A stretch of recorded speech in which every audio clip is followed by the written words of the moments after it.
traveled a little bit before you actually kind of came back to the Bay Area? Yeah, so right after I graduated in '85 in computer science, and then went to, strangely, I got recruited to go to Saudi Arabia to work on big projects in the airport in Riyadh.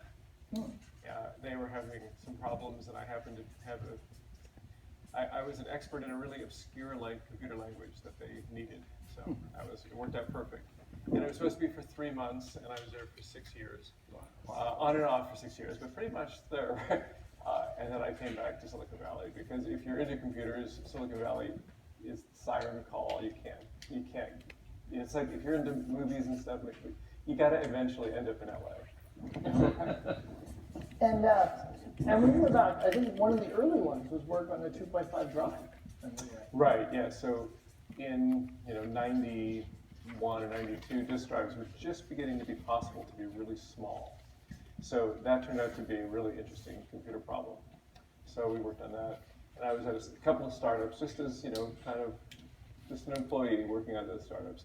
But that got me exposed to this very entrepreneurial mindset that Silicon Valley has, and I was kind of used to making do with stuff in the desert.